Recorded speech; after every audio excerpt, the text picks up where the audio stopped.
Thanks for coming out. Exciting time, for our program and our players and our community.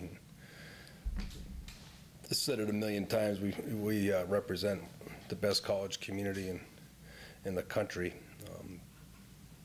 So that's where a lot of the pride and satisfaction comes from is pleasing our community and who've supported us over the years, and the most loyal fan base out there. They show up all the time, up 5 runs, down 5 runs. They're not going anywhere. So have a lot of pride in that and playing well and accomplishing things for our community. But I'm happy for our guys. You look at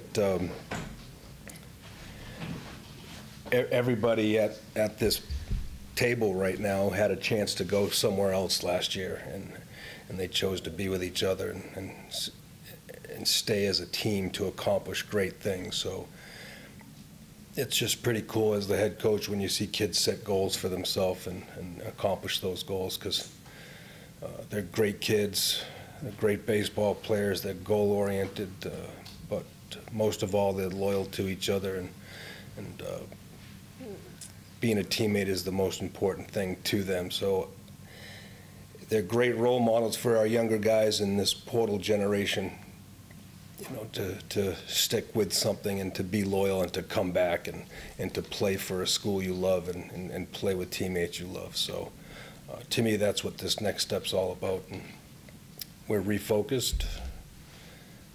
The goal is at hand. We have a new set of goals, and it's to play great this weekend. And I'm just looking forward to the next step with these guys. Pete, Memphis isn't the typical recruiting area that Kansas State goes to in a lot of sports, but you found a really good one with Kalen down there. Can you think back and tell me about what you liked about him as a high school guy and how you ended up signing him here? Well, Coach Waits and Thomas Hughes were the point people on KC's recruitment, and it's just not regional. It's not the way college baseball recruiting is set up. It's not area to area.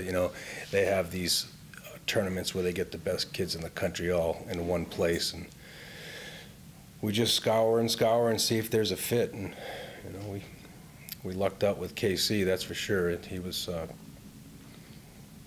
had a lot of upside. He was a switch hitter.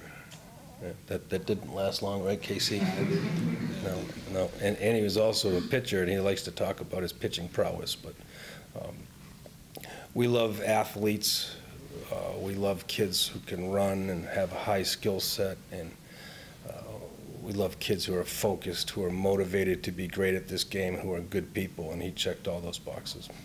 How about from your perspective, Kalen, what really turned you on about the Wildcats? Just the community, the coaching staff. I mean, from the first day that I talked to Coach Waits, because I think I was the first guy that I spoke with, I knew there was something there. I knew I was going to, find a home here at Kansas State, and that's exactly what I did. But I think it took like 2 years, the recruiting process. Yeah, oh yeah. Yeah, they saw me my sophomore year, and I was a switch hitter at the time. And yeah, I mean, after that long 2 years, we finally pulled the trigger, and I haven't been happier since. And, I mean, obviously you were swinging the bat really good down in Arkansas. When you were up there, did you feel like you were in the zone, or can you describe just what you were seeing when the ball was coming at you and you're in that kind of a groove? Sorry. Yeah, I mean, I felt comfortable. I was playing with a chip on my shoulder. I think all the guys were. We had something I think we played with we had some of the best baseball played. Sorry, my bad. Excuse me. Yeah, sorry, I got my words mixed up. We played some of the best baseball that we've ever played before, and we couldn't do it without each other.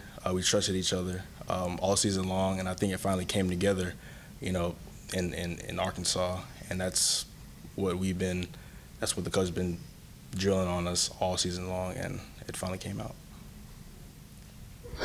KC, you've come a long way since shagging balls at St. Benedict's when you're 14 years old on the field after practice. What have you learned most about yourself during your journey? I think I learned that I'm a competitor at heart. I've always been a competitor, but I've always found ways to, dig deeper and just find my potential. I don't think I'm where I want to be yet, but the ceiling is still high for me. And looking back, all that hard work that I put in is starting to pay off, and I feel like it's going to continue to do that moving forward. And I'm just excited for the future. You have Omaha written around Tointon. You have them in your hallways. You see them every day. When you look at Omaha and think about Omaha, what comes to mind first? And when did you put that signage up inside Tointon? Well, when I was on sabbatical and looking for my next job, I knew that I knew I wouldn't go to a program that couldn't go to Omaha. That's what I got in this profession to do. It took one meeting with Gene Taylor to know that he wanted to resource this program to go to Omaha, and he had the same goal that I had, and we talk about going to Omaha every single day. And you come in my office, there's an Omaha standard that's above my desk, and that's how we go about our business every day. That's how I want our coaching staff and our players to go about their business every day at an Omaha standard. But you have to raise expectations when you come into a job where that's not said every day, and you have to preach it and you have to believe in it. We talk about it in our dugout every single day. It's our number one goal in this program is to win a national championship, and to be able to put that on paper, we've come a long way. Is it tricking our guys to believe in it? No, we live it, we prepare for it, and we work for it every day. You've said a couple times, I've heard you've told the guys to stay greedy. What does that exactly entail? It's just complacency will get you in this game, and we're not satisfied. Goal-driven people are never satisfied. And they're looking for the next goal, looking for the next win, looking for the next hit. You have to be greedy at this level of competition, especially in the month of June. So I'll keep preaching that message. What kind of resilience has this team shown through the course of the season? Yeah, you've heard me talk about it a lot. There's no one that traveled like us in the country. That'll wear you out. This game will humble you. Everybody has its lows. Individually, you just look across this table. All these guys have been in little ruts this season, but it's how long do you stay in those ruts and how you come out of it. Chuck Ingram's a great example of sticking with the game, respecting the game, and it'll come back to you. But it's a resilient group. You get swept in Norman, got to get on a plane to play at UConn and then at Northeastern. Fly that night, get back here at 3 o'clock in the morning, and then have to beat Oklahoma State 2 out of 3, and have the right mindset and energy level to do that. That's a resilient group of guys, and it doesn't happen with selfish people either. These guys they're team guys. They can handle a lot of adversity. They know how to bounce back. We have quite a few come from behind wins this year. I mean, that's just a small example of who these guys are character-wise. And Tyrell, what was it like to get the ball on Sunday night? Like I've said before, it's what I've always dreamed to do. The last 2 seasons were hard watching from home in a regional and other teams in regional, and it was just something I've always wanted, and I think I made the most of the moment of the chance that I got, and I'm just happy my coaches gave me the ball. And Tyson, what was it like going out there for 3+ on Saturday night? Was there anything that was going to get you off that mound? No, sir. I don't think there ever is. Anytime Coach Hughes asked me to take the ball, I'm going to go out there and do my best to get as many outs as we need to win the ball game. So that's what I tried to do. Knew the defense was going to play behind me, and I needed to get more outs than normal. But with the team that we have, I mean, it's no issue. And Kalen, at what point in your baseball career did you start thinking that a professional career was likely in the cards for you? Probably, say middle school. I found out that you can make money from playing baseball. So after that, I was just like, well, I can do this for my life, as my life, as a job. So probably middle school. Hey, Tyson, I know we talked last summer, but Team USA, just the intensity that you bring and the fireness that you bring out there when you throw 60-some pitches against Arkansas, and where does that fire come from? Where does that just intensity come from? And knowing you had, as you were just asked about that 3 innings, where does that fire come from? Was the arm loose? Where does that intensity come from for you? I think it's just being a competitor and loving the game. Sorry. I've grown up in a competitive household. Me and all my siblings and my parents played multiple sports growing up, and it doesn't matter, if we're playing cards at the table or it's a video game or we're playing Arkansas in a regional. I'm going to do everything I can to win. So I think emotion comes with that and excitement, and just doing whatever I can to make the team win. And Owen, maybe for you too, you get the ball to start everything. What were the emotions like? What was it? Was it just the intensity high? What were you feeling? What was that preparation like going into that game? And obviously the rain delay and all that stuff, but what were you feeling going into that and just kind of building that momentum obviously through the whole regional process? Just feeling confidence. We've talked a lot about the amount of traveling and the tough teams we've played this year, and that's really prepared all of us for moments like that, so that we don't get overwhelmed. And then our coaches have done a great job just kind of instilling a sense of confidence, and whoever they give the ball to, I think the whole team trusts to get as many outs as is needed. So just a lot of confidence, both from me and from the whole team. Coach, I'm wondering with Tyson, is there a leash? Is there a pitch limit, or how long can he go? No, we could try to figure that out. Yeah.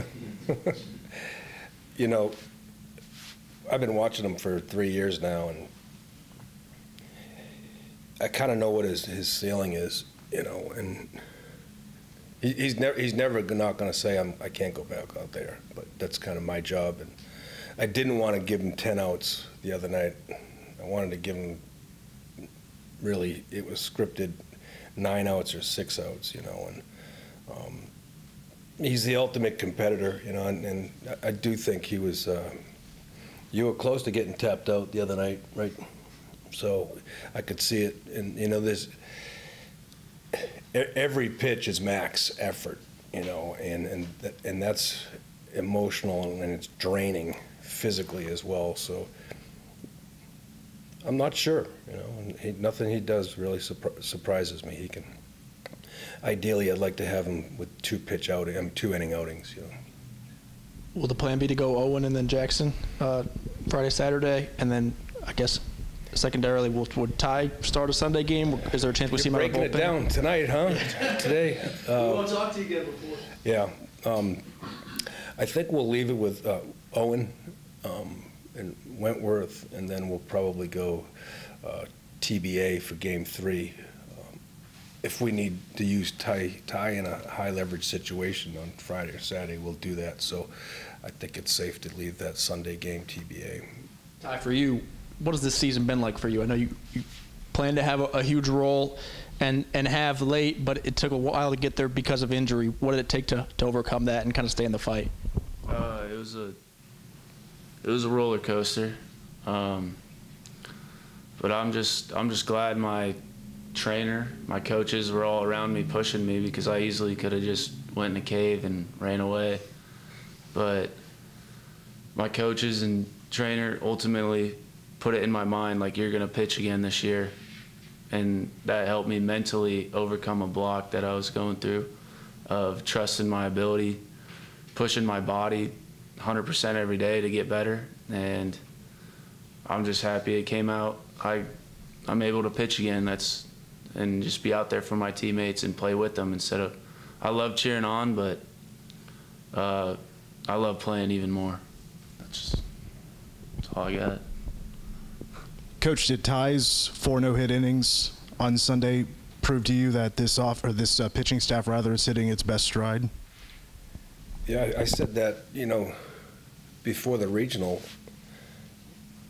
to get Ty back and just to watch his last bullpens, I'm like, we're going to go into regional play as deep as we've been all year. And he wasn't even an option for us, 2 weeks ago as that third starter. But we're as deep as we've been, and we're healthy.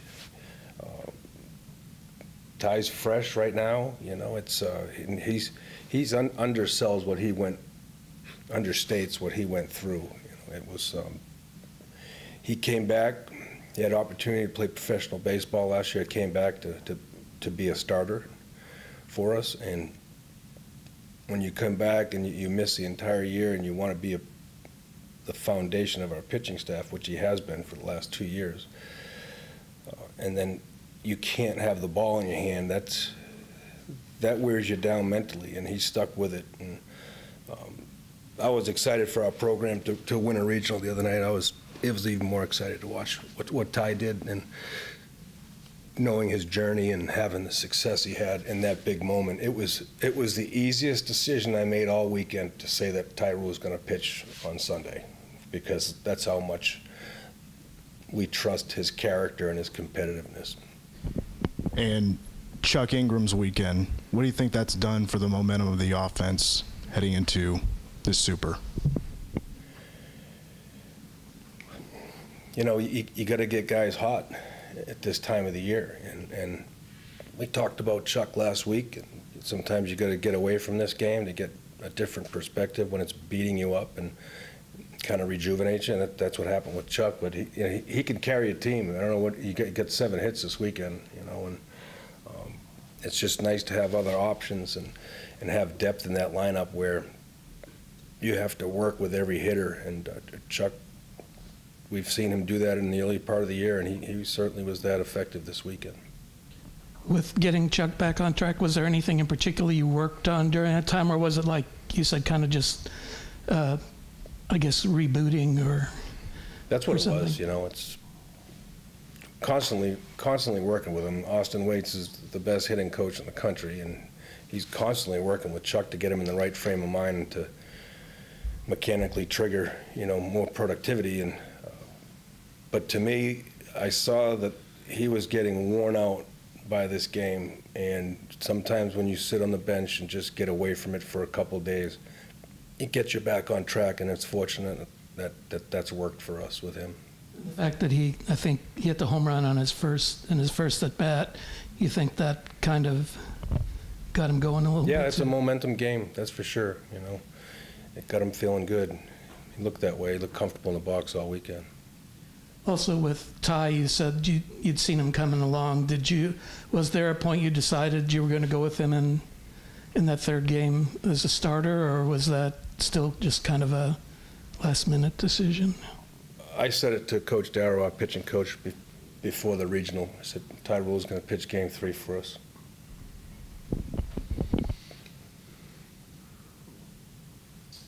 Owen, how much would it mean to you personally to get to Omaha? It would mean a lot. It mean a lot for everybody on this team. Me personally, I've played a lot of baseball, and I came to Kansas State for that reason, to go to Omaha and to help this program go to Omaha. So it'd just be a culmination of both a lot of team and personal goals. I wanted to ask any of the pitchers who think you can answer this best. What is it when you get in there and face Kalen? What is it that makes it so hard to get him out when he's at the plate? I've never seen Tyson get you out. That's not true. That's not true. I think he just has a really good approach overall, and that you can't throw him like the same pitch twice. There's a lot of guys that you can, expand the zone maybe after you throw a good pitch, and when he's locked in, it feels like there's not a pitch that you can throw at any given time that could work or could not work. Like, you almost got to get lucky when you're pitching against him sometimes. Whereas, I'm facing other high caliber hitters, and I feel like, after reading a swing here that I know that this is going to work next pitch. And I think I know that with him, and then it gets hit through the 6-hole for the 14th time. And I think it's his mature approach and good hands, seeing it deep, all those factors definitely help him. Coach, was there anything you saw last week liked at the plate? I mean, he obviously did great, but was there any one thing that you liked better than anything else? Pretty dialed in. I can tell when he's dialed in. It's usually in the big moments too. He likes the big stage. Has embraced that since his first start in Globe Life. His first at bat, right?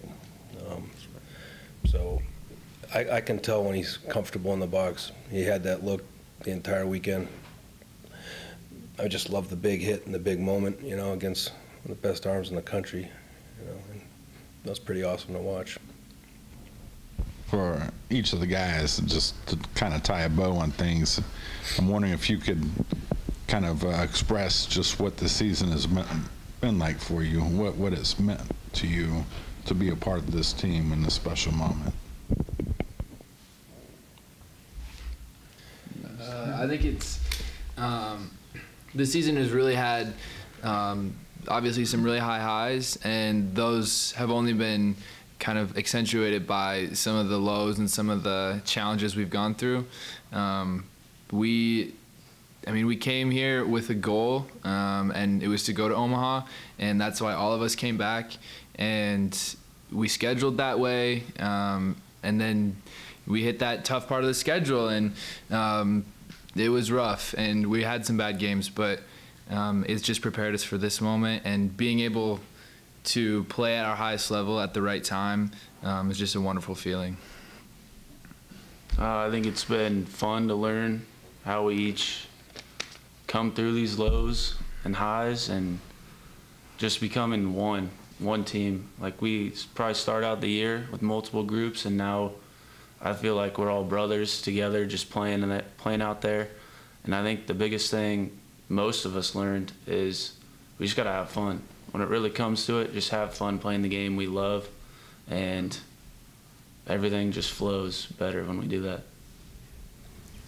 Piggybacking on what Tyrell said, it's been fun. It's also been a grind. We all signed up for, what we've been through. But now it's time to, really lock in and go fetch a goal that we've been dying to get to. I think everything's really been said. Beginning of the year, hit very well, didn't pitch very well. And then through the back half, struggled a little bit hitting, but pitched really well. And now we're doing both. And we got hot at the right time on both sides of the ball, playing loose, having fun, pressure-free baseball on one of the biggest stages. And so just keep that momentum going throughout this weekend and go accomplish our goal and make it to Omaha. Kalen, at one point in the season, you were getting a steady diet of just off-speed pitches, one after the next. How do you kind of keep your composure and not screaming no, it's out to not get a heater on occasion? That's baseball. For me, I just had to find ways to adjust to how other teams were, pitching to me and how they were, playing me and things like that. So I think it was just how I adjust and, not getting out of myself and, staying with my approach and just believing in myself and staying confident. And Owen, I think it was after Saturday night, Coach Hughes was talking about it's going to take 3 more wins.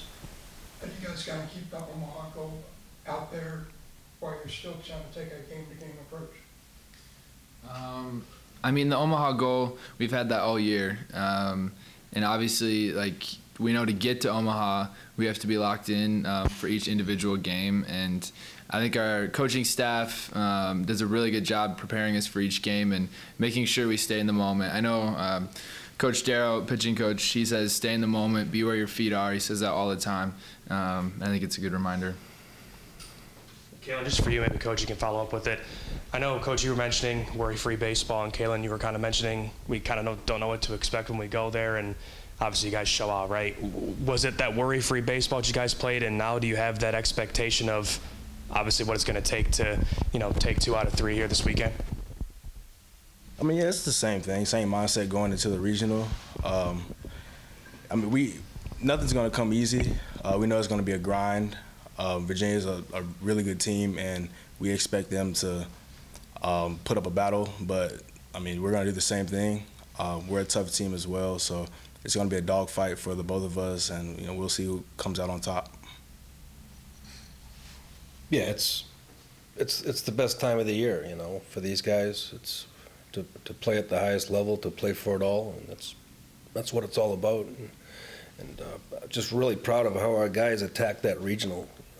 It was from pitch one, and we took that place over for 3 days, and that's always our mindset on the road, is to make that stadium and that place ours. And that was a really tough place to do it, and our guys did it from pitch number one against La Tech, and they played loose, they played fast, they played with a chip on their shoulder, and they did it for three straight games. And talk about resiliency, you get that rain delay and you go back and you get back to your rooms at 1 in the morning and get back on the bus at 9 to finish a game, 4 innings, and then have a little rest and play in one of the toughest atmospheres in the country and respond and play great and play with energy. So it's pretty awesome to watch. Going into the regional, you're facing possibly 3 different teams, and now you're going into a best-of-3 series with one team. Does that change your approach at all, or how you break it down? It does. It does. In the regional, you're trying not to get in that loser's bracket, because it's a really tough road to win it, and sometimes you have to make decisions bullpen-wise for the next game, and I know that's not healthy to do that, but as a head coach, I have to make those decisions to try to win a regional, and sometimes you make some moves in game 1 to win a regional, but the Super setup is just what we do every weekend in the Big 12. You try to win a series, and we're fortunate to play in a great conference that's prepared us to go on the road and play a great program against a great coaching staff, and that's a simple goal, right? We're just going to go win a series. We're going to try to win a series, and that's what we do all year long. That's who we are. That's what we do, and we're looking forward to it. You opened against Louisiana Tech, was obviously a good hitting team, and now Virginia, I think, is ranked number 2 in the country as far as batting average. What is it about them that makes their lineup tough? They're hitting like 338 as a team. That's a crazy number. They have a great hitting coach, Kevin McMullen, who's been there forever. His system has proven to work, and it's year in, year out. And even when the personnel changes, those numbers are always the same. They're athletic. They can beat you in a lot of ways. They can steal bases. You have to work your way through the entire lineup 1 through 9, and there's some power in there too, so they can beat you in a lot of ways. That's for sure, and definitely the strength of their program, and their pitching staff is super deep too. There's a lot of kids out there with a lot of appearances, and I haven't really dove too deep and breaking them down. I'm just starting to, but those are the things that have jumped out at me. And then they're hitting, but you guys got hot at the right time. Does that kind of show if you get all the guys going at the same time, that what's happened before doesn't make a whole lot of difference? That's right. We've been waiting for that.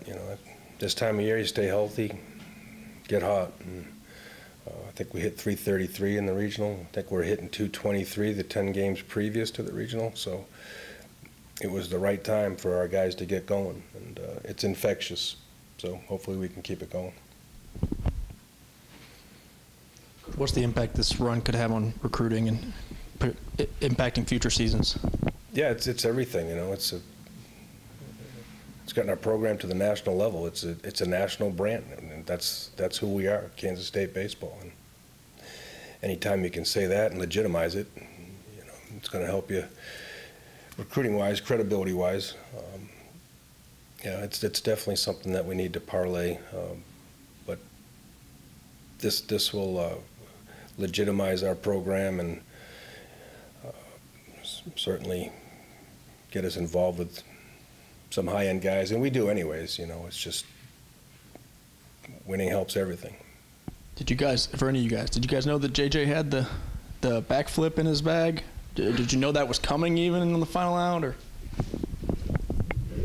Every chance he gets to do a backflip, he does a backflip. So I think we definitely knew he could do that, and we did not know that he was going to do that. I think a lot of us didn't even see it because we were trying to get up on the field real fast. So, yeah, if he's got a chance to do a backflip, he's probably going to do it. There's one other guy that can do a backflip in our program. You're looking at him. Coach Waits. Yep, pretty impressive.